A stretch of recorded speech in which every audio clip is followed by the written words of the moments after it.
Kuna mtu mwingine hapo ameniambia, Gaitho, angalia they are arming. Sijui wakale wanaamiwa, sijui wanapelekwa KD. Si wafanye hiyo mambo yote. When it's time, hata ukue nini, watu watakukataa. Watu wakiwa wamekukataa. Ile pesa mnapewa handout saa hii, it is not enough to liberate you from poverty. I kid you not. TikTokers wenye tulianza na hao hapa, kina Shege Majuice, kina Bizuena, kina Zui, kina Mbanya, hiyo pesa imemsaidia na nini? Nothing. Yani unaambiwa na mtu, tutakupatia nomination. Nomination ya chama zenye zinaisha. Political parties will not be relevant in the grand scheme of things. Anyone handing you ati anakuambia nitakupatia nomination is just wasting your time. So liberate yourselves from mental slavery. Na unajua system yetu vile imetengenezwa,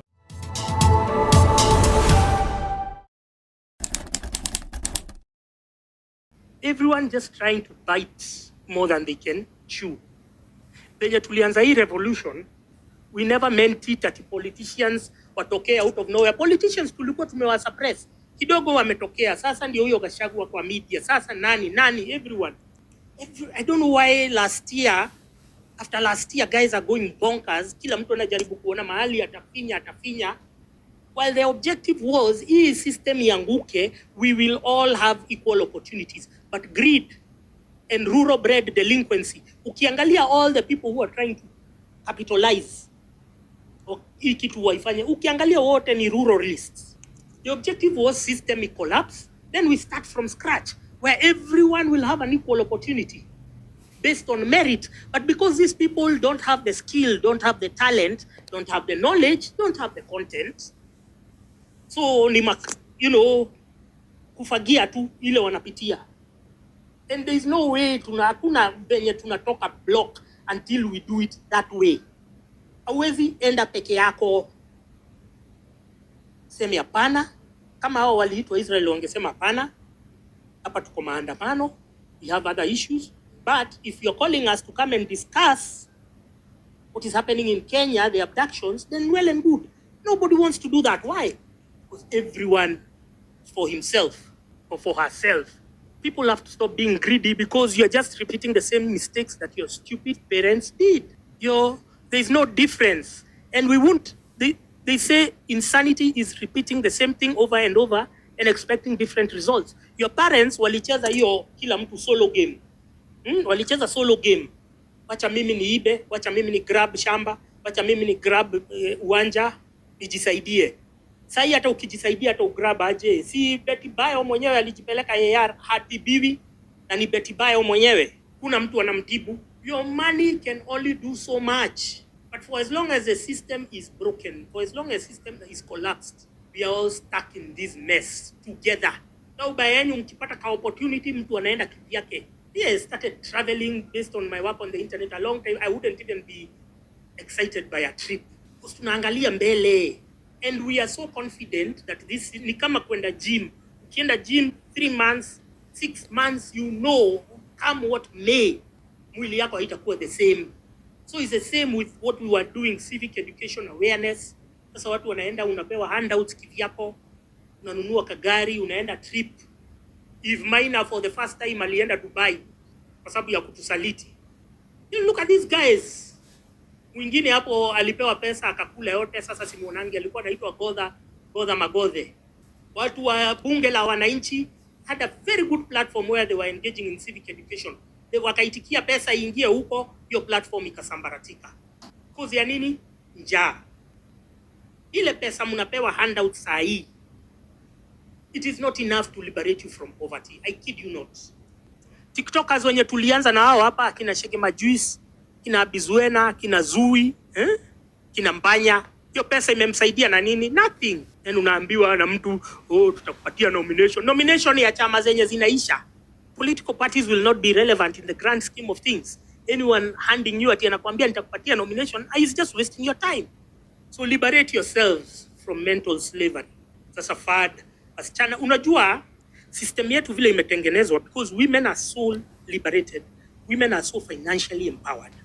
The system has been crafted in a way to keep, number one, the genders fighting, and number two, women in a constant state of anxiety. So one of the ways ni vile mnaonanga Sebds de Birono anakuja na mwambia dissenter men, subconsciously imprinting to you that even you can't trust your father, your brother, your uncle, the men who are there, who have created the opportunity for you to distrust them, your husband. Now, in that state of anxiety, in that state of constant mistrust, you are susceptible, you're vulnerable to the corporate juggernaut, to the state machinery. Ukiangalia watu wenye wamenyoroshwa do ni wamama, wenye wamenyoroshwa do za maploti, za Maina Kageni, wenye wamenyoroshwa do sasa hii ma weight loss, manini, all those projects, sijui dieting tea yenye mlikuwa mnauziwa na Vera Sidika. What the fuck is dieting tea? That is slimming tea. There is nothing like slimming tea in your life. Scientifically, there is nothing like slimming tea. You can only slim on a caloric deficit. It's a numbers game. What you take in, what you take out. Sasa wengine wenyu. So women must be divided kwa sababu mko na pesa mingi sana wa mama. Let me tell you. You have a lot of money. Sasa mnapangwa sasa hii pesa kanisa kwanza already imechukua 10% ya hiyo do. Na ujua wewe hata uwezi hata patia kabro kako kadogo do. Uwezi hata patia mtu nini hivyo. Kanisa imechukua 10%. Sasa hizi zingine ni mascam. Kuna dem mwingine hapo kwa some financial podcasts akisema she met a total stranger who was introduced to her by her colleague and akaekelea 3 million wakafungua business within 6 months ilikuwa imecollapse. Mko na pesa mingi sana wa mama, lakini staying power ya pesa yenu ni kidogo sana, which is why when you look at the billionaires and the trillionaires, the women become fewer in that list. Why? Staying power. Getting a million is easy, retaining it is very hard. Na sasa ndio mnapiganishwa so that you are misplaced from the right advice. Angalia makanisa.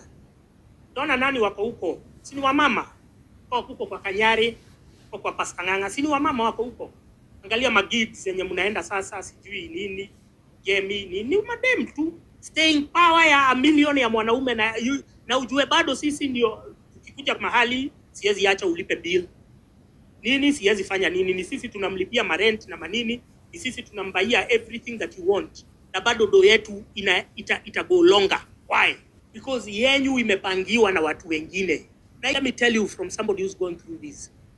By the time unafika your 60s sasa zenye umeretire hauna do. Hata hao watu wa kanisa walikuwa nakujanga kwako hatakuwa nakuja. I kid you not. Ukigonjeka hakuna mtu atakuwa hapo. The best example ni Betty Bayo. She didn't even get to 60. She was 43. Marafiki wake wana raise do after. So hiyo ndio wana scramble. Because they knew now this is going to look bad. Create solid cells. Create a model of extracting logical and rational information. Have loyal circles. And then move forward. When anything happens, your primary instinct is to go down on your knees and pray. No.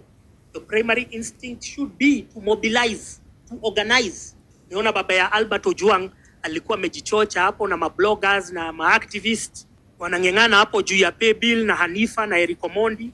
Leo ndio amekuja akasema sijui ati investigations we don't have time for you. We had given you all our attention. What did you do? You went to take Kasongo's money. Saa hiyo baba Ojwang baba Albert angesema tu watu waandamane tuingie State House. Saa hiyo tulikuwa tumemsikia kama dawa. Kaenda hivyo. Every time they are talking, and you'll see it with the bloggers, you'll see it with the commercial activists, every time they open, and even the TikTokers, every time they open their mouths, you expect them to say whatever you expect to hear from them.